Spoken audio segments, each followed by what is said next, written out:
Hey guys, what's going on? James here, and in this video today we're going to be talking about all of the players that you guys need to keep an eye on for the Tampa Bay Buccaneers upcoming Week 5 matchup versus the Bears. I think I said Week 4 in the last video. Whoopsie if I did, but if I didn't, we're all good. But let's start talking about some of the players that we all need to keep an eye on. The first two players that I want to mention, I'm cheating a little bit here, I know, it's okay, is going to be Ronald Jones and Keyshawn Vaughn. Ronald Jones had a great game versus the Chargers, which I'm still feeling the effects from, by the way, because this is literally being recorded on Victory Monday. Shout out to the Bucs. We're 3-1, baby. Let's go. But Ronald Jones was definitely one of the bigger takeaways from that game. Also, Tom Brady, we'll talk about him in a minute, but Ronald Jones had over 100 rushing yards in that game versus the Chargers, and I thought overall he did a pretty darn good job of hitting the holes that the offensive line gave him, running with a lot of power.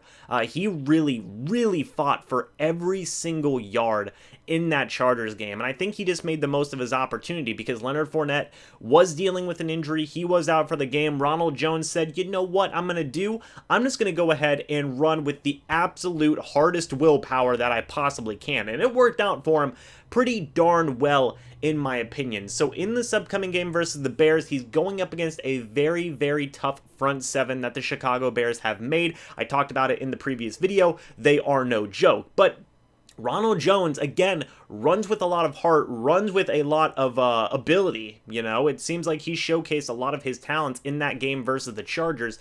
He's really going out there and trying his darndest to make every yard count. So I really can't wait to see what he does in this upcoming game against the Bears, who have, in my opinion, a better front seven than the Chargers. But I think that the Chargers have a very solid front seven in their own right. It just really didn't matter at the end of the day because Ronald Jones, and overall the offensive line's run blocking as a whole, did a pretty darn good job. So I really want to see what Ronald Jones does here against the Bears. Keyshawn Vaughn, a lot of people are hyped up about Keyshawn Vaughn on this Victory Monday, and I'm sure they'll be even more hyped about him in the next 2 days as well. LeSean McCoy is dealing with a little bit of a nagging injury now. Leonard Fournette is still dealing with an injury as well. I am not sure as to the availability of those two guys for this upcoming game. I think they will probably be playing, but I also think that Keyshawn Vaughn has earned some snaps in his own right. He had that touchdown catch from Tom Brady. A lot of people are calling him Sneak, which I believe is what Tom Brady called him after he scored the touchdown. So Sneak Keyshawn Vaughn, which is, hey, cool with me. That's a cool nickname for him. So Sneak Keyshawn Vaughn, I really want to see what he can do now, get some increased snappage over a guy maybe like a LeSean McCoy. I don't know if he'll dig too much into Ronald Jones or Leonard Fournette's touches if they are both, well, obviously Ronald Jones will be playing in this game, but if Leonard Fournette's playing in this game, I don't know how much Keyshawn Vaughn would really cut into those touches, but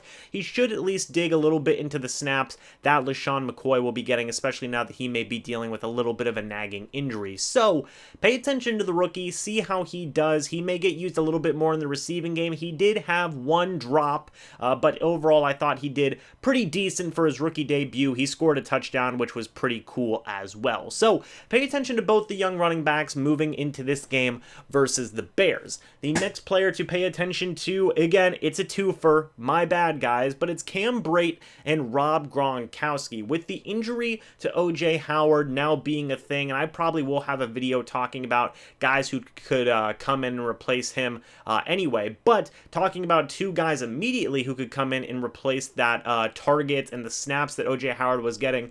Rob Gronkowski is the first guy that comes to mind. He was already out there with OJ Howard a lot of the time anyway. We should probably see an increase in his snaps as well as maybe a couple of more targets thrown his way, but I also want to put a microscope especially on Cam Brate, who had a touchdown last week versus the Chargers, and he's definitely going to be a guy who gets a lot more playing time now that OJ Howard is out for the season. The biggest thing that I have with Cam Brate is how much has he improved with his run blocking, because one of the biggest benefits of having Rob Gronkowski and OJ Howard out there is that they were both good run blockers. Now with OJ Howard out for the year, it's going to be Rob Gronkowski and Cameron Brate leading the charge. How is Cameron Brate going to be doing this? Because Anthony Auclair, he's not available right now. I believe he is still on the IR. Tanner Hudson is not a pretty decent run blocker in my opinion. I think he's all right, but he definitely still has a long way to go. And from my recent memory at least, Cam Brate is an okay run blocker, but I don't think he was as good as O.J. Howard. There's a little bit of a step down there. So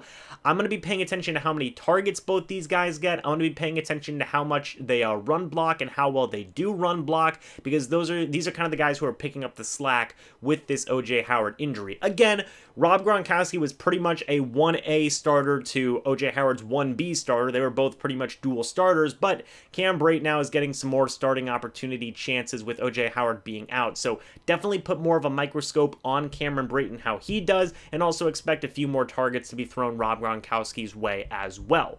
The next player worth mentioning is going to be the kicker, Ryan Succop, who overall did okay last week versus the Chargers. He missed one field goal. It was a 44-yarder. And again, we don't ask for a lot in life as Buc fans when it comes to our kicking situation. Just make your field goals, please, I beg of you. That's all you gotta do. And I get it. He only missed one field goal. He missed one earlier in the year, but it was a block, and Alex Kappa blew the assignment, and Marcus Hunt just absolutely decimated the situation. I think there was also another block that had happened where a linebacker jumped over the center and blocked that. Those two things I really don't count against Ryan Succop. But the 44-yard missed field goal, I kind of count against Ryan Succop. So I really don't want to see him miss any more kicks. My heart can't handle it. I know your guys' hearts can't handle it as well. And I really think that Ryan Succop, he did rebound after that missed field goal. He made the rest of his kicks moving forward with the rest of the game. So I think he'll be fine. Just a little sweat, starting to form here of just, getting a little nervous, Ryan. Please make the rest of your kicks here versus the Bears, I beg of you. That's kind of how I'm feeling about that situation right now. Not insanely nervous. I'm not spelling doom or gloom for Ryan Succop or anything, but I am kind of doing the old collar tug of, alrighty, we've been here before. Please don't miss your field goals. Please. The second to last player I want to talk about is going to be Tom Brady. And overall, we watch Tom Brady every week. Of course we do. It's Tom Brady. It's the GOAT. But last week was awesome, considering that the Bucs were down 24-7.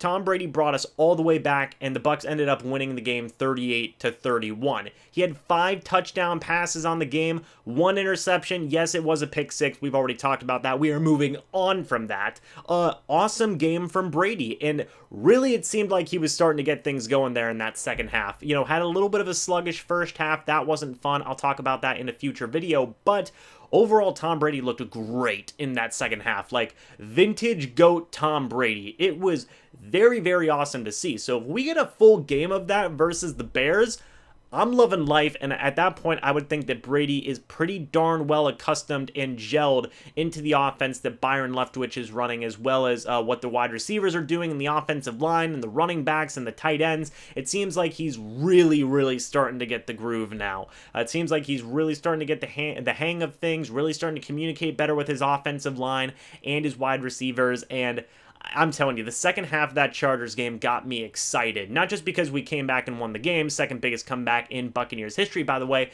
but it got me excited for this upcoming game for the Bears, because it's like, yeah, Brady's actually getting better every single week with this offense. He's starting to click more and more and more. We're starting to see that Tom Brady that everybody else in the league is scared of. And not to say he hasn't been bad for the start of this season. He's been good. In fact, he's been pretty darn good comparing, a lot of the other quarterbacks around the league, but now he's getting into potential scary territory in terms of how good he's getting, which is very exciting for Bucs fans. So pay attention to Tom Brady and how he continues to grow in this offensive scheme.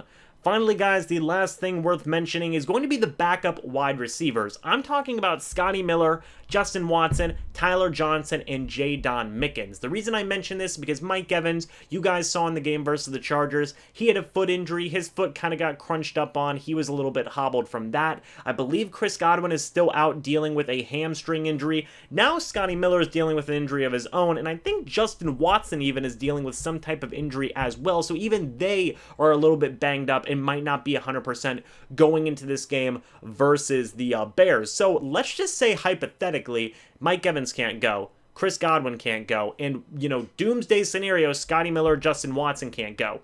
Tyler Johnson, Jadon Mickens are your number 1 and number 2 wide receivers. I don't know what order that would be in, but pay attention to this, because this is going to be pretty darn important. I think that when everything's said and done, Mike Evans is going to be able to go. Maybe Chris Godwin, that one may definitely be up in the air, but I think everybody besides Chris Godwin is going to be able to go, but they might not all be 100%. I don't think that Mike Evans, Scotty Miller, and Justin Watson are going to be 100% in this game versus the Bears, which could lead to more receiver opportunities for Tyler Johnson and Jadon Mickens, fingers crossed. So we'll have to pay attention to those injuries as the rest of this week goes on, the next couple of days. Pay attention to those injury reports, and yeah, if some of these guys get held out of this game because it's a short week and they're dealing with some injuries, look for some of the other guys that I mentioned here to step up in their place. But guys, that's going to be it for this video. Let me know what you think about all of this down in the comment section below. What are some of the players that you guys